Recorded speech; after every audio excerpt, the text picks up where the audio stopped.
Bonjour et bienvenue sur la chaîne Speedway. Je suis JP de la boutique Speedway à Marseille et je vais vous présenter ce soir une démonstration pour le montage d'un Freecom Scala Rider. Le Freecom peut se monter sur plusieurs casques, on peut les monter sur des modulables, sur des jets et sur de l'intégral. Là, la démonstration sera sur un jet de la marque Cockpit que nous vendons à la boutique à Marseille. Et l'appareillage que je vais vous présenter, c'est le Freecom 2. Freecom 2, en fait, c'est un appareillage, bien entendu, en Bluetooth, qui vous permettra de relier votre téléphone, le GPS, mais il a beaucoup d'autres fonctions. C'est-à-dire, cet appareil a l'avantage de pouvoir mettre deux téléphones, de mettre le GPS. Bien entendu, au départ de cette fonction, il est vendu avec une possibilité de vous parler avec un passager, donc de faire de l'intercom. Les distances sont à peu près de plus de 600 mètres sur les deux modules. On peut mettre aussi le téléphone, faire le partage. Ça, je vais vous l'expliquer pendant la démonstration et pendant le montage de l'appareillage sur le casque. Je vais vous présenter l'intérieur de la boîte. Le nécessaire pour le montage du Freecom 2, tout est sorti. Le micro, les haut-parleurs, les velcro, le support du module. Bien entendu, pour commencer, le casque. Là, nous avons pris un cockpit, mais on aurait pu prendre un autre jet. Mais là, pour vous montrer, c'est très facile. Je démonte tout l'intérieur, comme on le fait habituellement. Et ensuite, on va vous montrer la présentation pour la mise en place des velcro pour le montage du Freecom 2.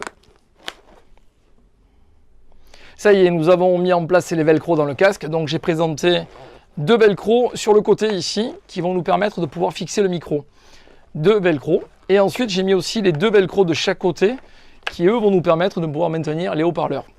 Mais avant tout, on va mettre le support, ce support-là. Ce support est vendu avec une pince, il est fourni avec d'ailleurs. Il y a deux possibilités en fonction des casques. Soit on va faire glisser la pince, qui est une pince qui tient très très bien sur le côté du casque. Soit pour les casques où c'est problématique de rentrer à l'intérieur. À l'intérieur, vous avez un adhésif autocollant sur lequel vous allez pouvoir le fixer directement sur le casque et mettre votre support dessus. Ça sera le même effet, mais sur celui-ci, on va mettre la pince. Alors la pince, n'hésitez pas à le rentrer vraiment dans la jointure du casque. Vous le rentrez assez en forçant, et en fait, il va se mettre directement en place. Et il est directement mis sur le casque comme ceci. Ce qui fait que votre module va pouvoir se faire mettre sur le côté, s'installer directement. Si un jour vous voulez changer de casque, vous récupérez tout votre matériel, et ça, on peut s'en servir autant de fois qu'on le veut. Et ensuite, on va monter l'appareillage. Donc, j'ai branché les haut-parleurs. On va brancher maintenant le micro avec, comme je vous l'ai dit, il y a les deux petits repères.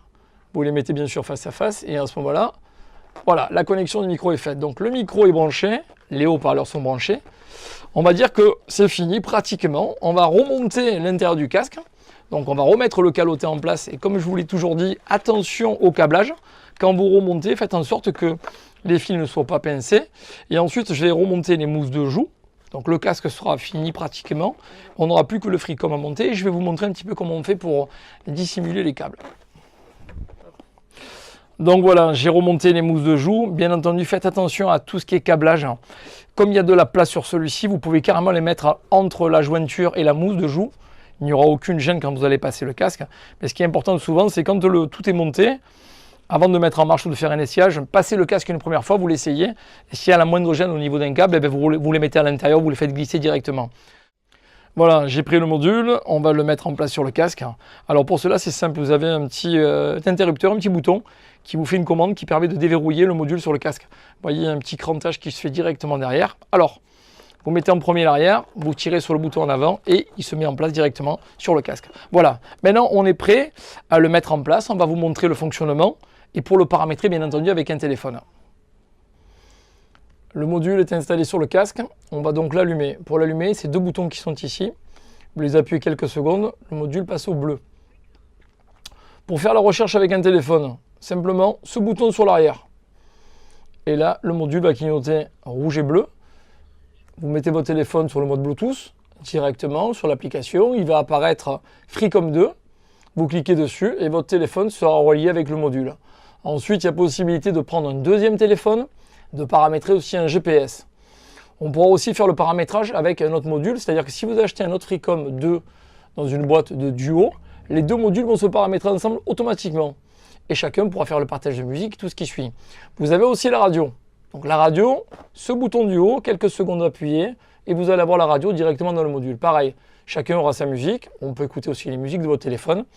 Surtout, soyez très prudent quand on a ce type d'appareil, puisqu'après, on est un petit peu, des fois, perturbé. Mais en tous les cas, le téléphone passera dans le cardo, bien entendu, et vous pouvez faire le partage de votre GPS, de la musique et de vos communications, bien entendu. Voilà, juste un petit détail pour les gens qui souvent nous demandent, on ne trouve pas la dock. Alors la dock dans la boîte du FreeCom, qui se retrouve un peu vide bien sûr, vous ouvrez la boîte, vous enlevez le support du module et tout ce qui est référence, catalogue, ce qui va vous expliquer peut-être même beaucoup mieux que moi la démonstration, vous l'avez à l'intérieur ici. Voilà, là vous avez toutes les docks qui va vous expliquer comment on fait pour le monter, le démonter, le paramétrer.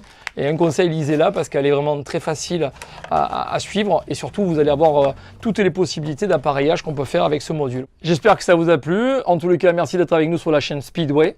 On se retrouve pour des prochains épisodes avec plaisir. À très bientôt. Si ce tuto vous a plu, n'hésitez pas à en mettre un pouce bleu sous la vidéo et à vous abonner en cliquant sur le bouton qui s'affiche sur votre écran. Pour ne pas rater les prochaines vidéos, si vous avez des questions, n'hésitez pas à nous laisser un commentaire ou retrouvez-nous sur les réseaux sociaux. Soyez prudents et à bientôt sur Speedway TV.